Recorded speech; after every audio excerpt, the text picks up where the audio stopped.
Bonjour tout le monde. Je vous fais une petite capsule narrée concernant le document qu'il y a sur Brio, l'AVC et ses variantes. Donc, si vous avez ouvert le document en lecture préparatoire, vous avez remarqué que c'est un document qui comporte 102 pages. Je vous dirais que les 40 premières pages, là, c'est dédié en fait à tout ce qui est anatomique. Alors, je vous laisse le soin de regarder ça, mais j'en ferai pas un cours théorique là-dessus. C'est vraiment pour vous remettre vos connaissances à jour par rapport à ça. Maintenant, j'arrivais vers l'épilepsie, les crises convulsives. Donc, moi, je vais vous mettre un peu l'accent ou l'emphase sur certains éléments qui pourraient aussi se retrouver à votre prochain examen. Donc, c'est très bien d'écouter la capsule pour vous donner des éléments importants. Alors, les trois catégories, donc les crises à déclenchement généralisé, les déclenchements partiels et le status épilepticus. Donc, lorsque les personnes vont convulser sans arrêter, sans arrêt. Donc, pour le grand mal ou les convulsions généralisées, ce qui est mentionné ici, c'est que ça débute simultanément dans les deux hémisphères. Puis, c'est des convulsions tonico-cloniques sans aura. On fait un rappel que l'aura, c'est souvent un signe précurseur à la crise convulsive. Donc, la personne, quelques minutes avant ou quelques secondes avant, va ressentir quelque chose. Ça peut être différent d'une personne à l'autre. Et c'est indicateur d'une crise qui s'en vient. Alors, parfois, les gens peuvent même se sécuriser avant de faire une crise. Donc, se coucher au sol, par exemple, mettre un oreiller sous leur tête, mais c'est tout dépendant, là. Des fois, c'est très, très rapide. Donc, ici, peut être uniquement tonique, clonique, chute brusque ou absence. Bon, il y a une perte de conscience, bien sûr, associée. Et suivi de l'état post-ictal. Donc, le post-ictal, c'est tout le temps le moment après une crise où la personne revient à elle, mais elle est confuse pendant un certain temps. Par expérience, je peux vous dire que les confusions peuvent durer jusqu'à 15-20 minutes, le temps que le cerveau se réoxygène suffisamment. Puis, bien sûr, c'est un effort très intense de faire des convulsions, donc la personne va être extrêmement fatiguée aussi, peut-être même somnolente un petit peu. Voilà, je continue. Maintenant, les phases, les manifestations cliniques, il y a la phase tonique qui dure environ une trentaine de secondes. Ok, c'est sûr qu'il peut y avoir des exceptions là, autres. Mais la phase tonique où il peut y avoir des petits cris, une perte de conscience, un arrêt respiratoire avec cyanose, parce que dans les crises convulsives, la respiration ne fonctionne plus adéquatement. Et c'est des contractions, donc des raideurs musculaires toniques dans les quatre membres que ça va être. Pour l'avoir vu plusieurs fois, je peux vous dire que c'est impressionnant de voir la raideur des gens. Ensuite, la phase clonique, 2 à 3 minutes, donc des contractions qui peuvent être plus violentes. Il va y avoir aussi de l'incontinence. Ou sinon, ça va être tout de suite après la phase, lorsque la phase arrête, cesse, bien là, il va y avoir une incontinence aussi qui peut être urinaire ou fécale, tout dépendant. Il peut y avoir des morsures, de l'hypersalivation. Puis là, on note les temps, hein, mais n'oubliez jamais que c'est pas, tu sais, c'est environ ça. Mais un patient pourrait convulser pendant environ 20 secondes au niveau tonique, puis après ça, 1 minute au niveau clonique. Donc, c'est plus une référence qu'on peut se donner. Par la suite, la phase comateuse ou post-ictale, ben là, je vous l'ai expliqué un petit peu. Souvent, les gens, ça va leur prendre du temps avant de se rappeler les choses, qu'est-ce qui s'est passé. Bien sûr, leur cerveau manquait d'oxygène. Donc, s'il manque d'oxygène, c'est normal qu'il y ait des oublis par la suite. Un peu comme l'hypoglycémie, même chose avec le cerveau, qui nécessite deux choses vraiment pour vivre, l'oxygène et le glucose. Donc, dans cette situation-là, ben là, on manque d'oxygène, alors l'amnésie des événements est très, très fort probable. Ici, bon, là, je vous passe le partiel, là, vous pouvez le relire. C'est sûr que il y a des choses, des éléments importants, mais je vous dis vraiment là, le plus important dans ces 100 pages-là. Bon, le status épilepticus ou l'état de mal épileptique, donc c'est une crise répétitive. Ça peut bien sûr être fatal. Dans notre cas, on va avoir le midazolam pour essayer de régler ça là, dans certaines situations. Donc ça s'en vient. Vous allez probablement avoir des formations éventuelles ou lorsque vous allez devenir paramédic dans les débuts de votre carrière, parce que ça s'en vient un petit peu partout au niveau de l'échelle provinciale. Maintenant, je descends.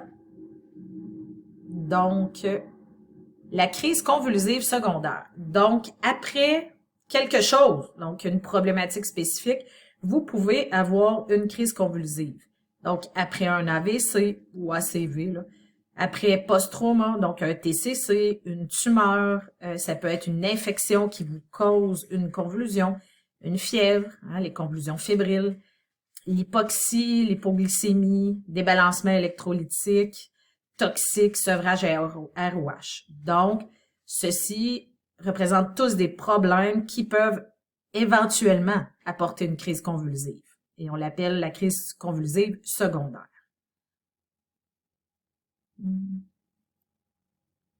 Pour les ROH, donc les sevrages au niveau de l'alcool ou surtout l'alcool, je vous dirais. Donc, il y a des possibilités là, de convulser après mettons, un grand consommateur d'alcool, entre 6 et 48 heures après l'arrêt.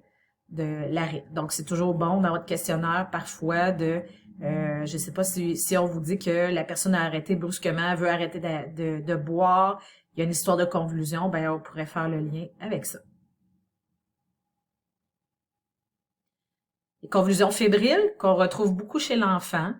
Je vous dirais que je suis allée sur plusieurs appels où les parents ont vu leur enfant convulser, faisait 40, 42 de fièvre. Mais par la suite, souvent ça va arrêter et c'est un signe vraiment du corps de l'enfant que ça ne va pas. Donc, le cerveau qui manque de maturité encore et c'est normal lorsqu'on est enfant et il va répondre plus rapidement. Donc, si la température s'élève vite, ben, il y a des possibilités de convulsion. Donc, c'est secondaire à la fièvre au départ. Donc, il faut trouver le problème principal pour pouvoir le régler et c'est ce qui va enrayer les convulsions. Ensuite, questionnez-les, je continue.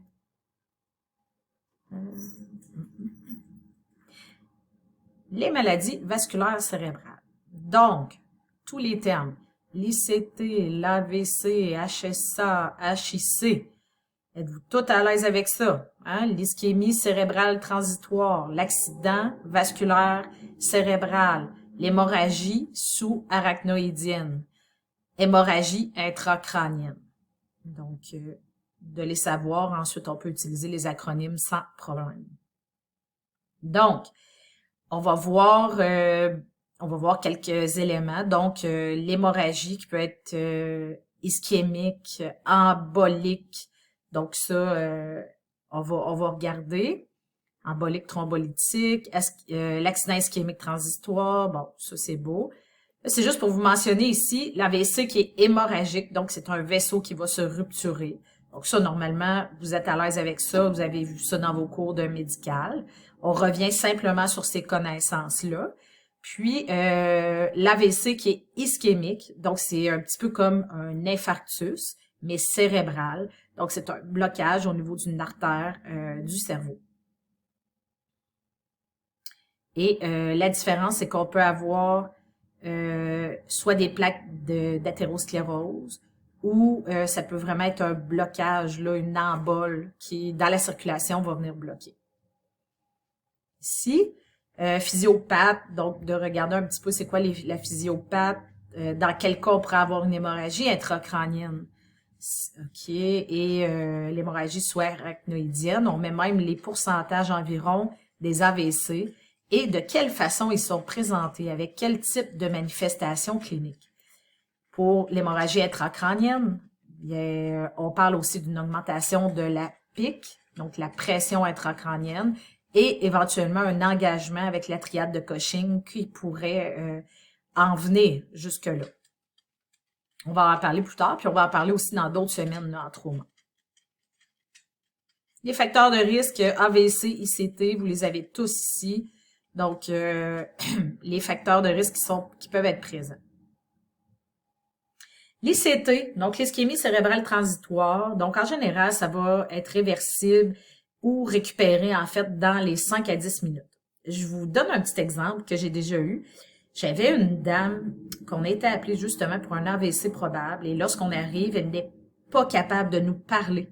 Elle essaye, mais elle n'est pas capable du tout. Donc, elle est aphone, elle est aphonique, on peut dire ça comme ça.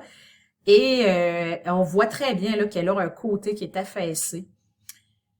Je continue, j'essaie de prendre ses signes vitaux et de prendre l'histoire auprès de la famille. Et tout d'un coup, tout revient à la normale. Et la dame recommence à nous parler, tout allait bien. Et là, elle voulait refuser le transport, bien sûr. Mais là, avec la famille, on a vraiment mis l'accent sur le fait que elle a probablement fait un ICT et que c'était important d'aller faire une validation à l'hôpital, quitte à voir s'il y a des médicaments qui doivent changer ou être ajoutés pour cette dame-là. Et finalement, elle est venue à l'hôpital, ce qui était une très, très bonne décision dans ce cas-là. Ensuite, je regarde. Donc, vous voyez dans les AVC, vous vous rappelez peut-être que l'AVC ischémique, c'est 87% des cas, donc qu'on appelle aussi l'infarctus cérébral, si vous aimez mieux, ça peut très bien se dire, ou l'hémorragie cérébrale, qui va vraiment être un vaisseau qui va rupturer dans 13% des cas.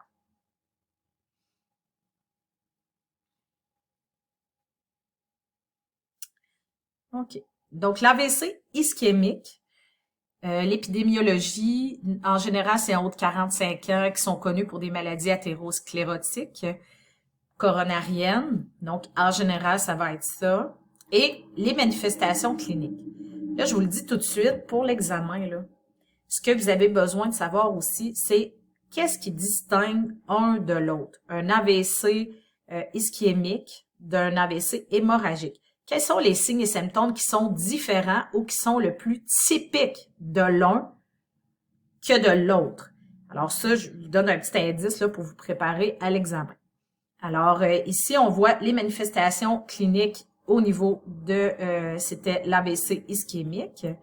Donc, la paralysie, l'aphasie, donc tous les troubles de langage dans la compréhension ou l'expression, la dysphasie, oui, aphonie, donc quelqu'un qui parlerait pas ou vraiment des troubles de langage, troubles de motricité, vertige, troubles d'équilibre, photophobie, perte d'audition. Donc ça, c'est ceux qu'on voit un petit peu plus souvent. Et ce qui est plus rare dans les AVC, mais c'est possible, donc l'acéphalée, qui est possible, diminution de l'état de conscience, convulsion, confusion, nausées, vomissements, incontinence. Donc, ça veut dire que l'AVC ischémique, si vous notez premier symptôme le plus important, céphalée, c'est pas le cas. C'est plus rare dans ces cas-là. Mais c'est possible dans 11 à 17% des cas.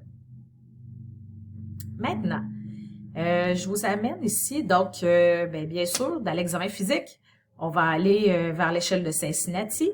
Et je voulais vous montrer dans le brio, je voulais simplement vous montrer dans notre semaine à nous, là, cours 7, théorique, vous avez ici des petites vidéos que je vous propose d'aller revoir, pareil, pour être sûr que vous faites bien votre Cincinnati correct. Et vous avez le patient assis et le patient allongé. Donc, ça peut, des fois, ça fait une bonne révision que vous pouvez aller refaire. Donc, ça, je pense ça ici. Alors, je vais continuer dans ma prochaine vidéo, ma prochaine capsule. Je vais être rendue à cette diapositive-là. Donc, je vais cesser celle-ci et je recommence avec la deuxième. Donc, à bientôt!